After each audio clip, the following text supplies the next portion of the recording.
అంటే ఆ రోజు పరిటాల రవిని చంపిన తర్వాత మొద్దు సీన్ ఇంటర్వ్యూలు ఇచ్చాడు రైల్వే ట్రాక్. అట్లాగే ఆర్జీవిని పోలీసులు పట్టుకొని వస్తే ఆయన లేదు, నేను ఎక్కడో షూటింగ్లో బాగా బిజీగా ఉన్నా అన్నారు. కానీ మీడియాలకి ఇంటర్వ్యూ ఇస్తున్నారు అనేది ఇప్పుడు హాట్ టాపిక్గా ఉంది. జనరల్గా ఆయన ఏది చేసినా కొంచెం అది కాంట్రవర్సీ అవుతుంది. బట్ ఇది కూడా అదేవిధంగా ఆయన కాంట్రవర్సీ క్రియేట్ చేశారు. జనరల్గా ఆయన ఇంటర్వ్యూలు ఇవ్వటం ద్వారా పోలీసులకి ఆయన కొంత సవాళ్ళు విసిరినట్టే.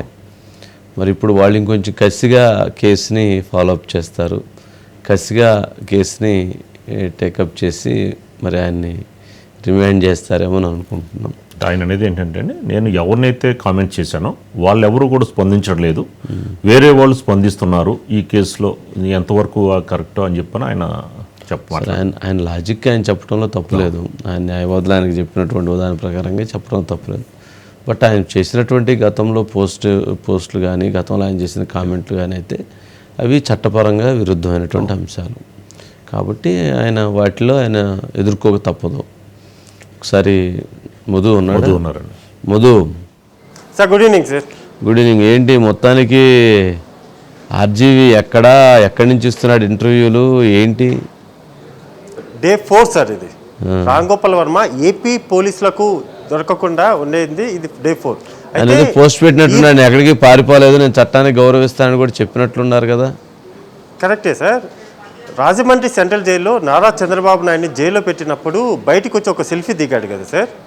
అదే విధంగా ఇప్పుడు మద్దిపాడు పోలీస్ స్టేషన్ దగ్గరికి వెళ్ళి నేను ఎక్కడికి పారిపోలేదు అని అక్కడ ఒక సెల్ఫీ దిగి బయట పెడితే ఖచ్చితంగా కూడా రామ్ గోపాల్ వర్మ ఎక్కడికి పారిపోలేదు అనుకుంటారు.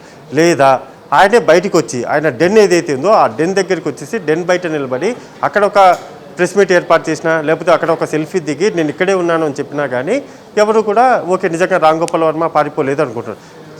ఇప్పటి వరకు కూడా రామ్ గోపాల్ వర్మ పలానా సినిమాకు సంబంధించి ఈ సినిమా షూటింగ్లో నేను ఉన్నాను, ఆ సినిమా షూటింగ్లో పలానా హీరోయిన్లు వీళ్ళు, ఆ సినిమా షూటింగ్ ఇక్కడ జరుగుతుంది, పలానా XYZ అనేటటువంటి ప్లేస్లో జరుగుతుంది అనే పేరు మాత్రం ఎక్కడ కూడా ఇప్పటి వరకు చెప్పలేదు. అండ్ ఇంకొకటి టీవీ ఛానల్కి సంబంధించి ఇంటర్వ్యూలు ఇస్తున్నారు, సోషల్ మీడియాలో కేవలం వీడియోలు మాత్రమే రిలీజ్ చేస్తున్నారు. అఫీషియల్గా రిలీజ్ చేసేటటువంటిది ఒకటి ఉంటుంది, అన్అఫీషియల్గా మాట్లాడేటటువంటి విధానం ఒకటి ఉంటుంది. ఇప్పుడు రామ్ గోపాల్ వర్మ భయపడుతూ ఇంటర్వ్యూలు ఇస్తున్నాడు తప్ప ధైర్యంగా బయటకు వచ్చి ఎక్కడా కూడా మాట్లాడడం లేదు. ఎందుకు అంటే ఆయనకు సంబంధించి ఏపీలో నమోదైనటువంటి 10కి పైగా కేసులు ఏవైతే ఉన్నాయో ఆ కేసులకు సంబంధించి హైకోర్టుకు వెళ్ళి అక్కడ పిటిషన్ దాఖలు చేశారు. హైకోర్టు కూడా ఆ పిటిషన్ స్వీకరించారు. గతంలో ఫస్ట్ టైం దాఖలు చేసినటువంటి పిటిషన్ కొట్టివేసినప్పటికీ ఈ సెకండ్ టైం దాఖలు చేసినటువంటి పిటిషన్ ఏదైతే ఉంది సార్ అందులో సోమవారానికి వాయిదా వేశారు. అంటే టైం ఉంది సార్.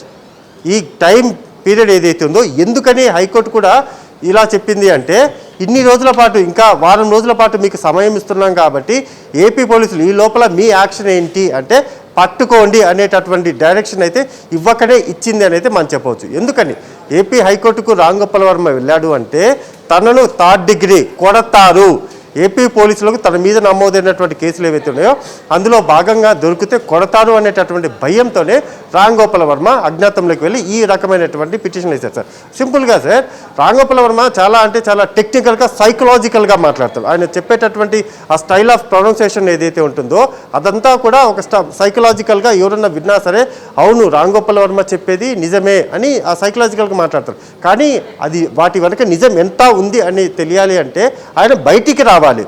మీడియా ఛానల్లో ఇంటర్వ్యూలు ఇస్తున్నాడు కదా సార్, అదేవిధంగా ఒక ప్రెస్ మీట్ ఏర్పాటు చేయమనండి. రేపైనా రేపు మధ్యాహ్నం ఒక ప్రెస్ మీట్ ఏర్పాటు చేసి మా ఇంటికి పోలీసులు వచ్చారు కానీ నన్ను అరెస్టు చేయడానికి రాలేదు, జస్ట్ వాళ్ళు నోటీసులు ఇవ్వడానికి వచ్చారు, ఇక్కడ నేను పోలీసులకు అవైలబిలిటీలో ఉన్నాను అనేటటువంటి సమాచారం చెప్తూ ఒక ప్రెస్ మీట్ సార్ సోషల్ మీడియాలో ఎలాగో వీడియోలు రిలీజ్ చేస్తున్నారు కాబట్టి అదేవిధంగా కూడా ఒక ప్రెస్ మీట్ ఏర్పాటు చేసి రామ్ గోపాల్ వర్మ మాట్లాడితే పూర్తిగా కూడా దీని మీద ఒక క్లారిటీ వచ్చే అవకాశం ఉంది కదా సార్.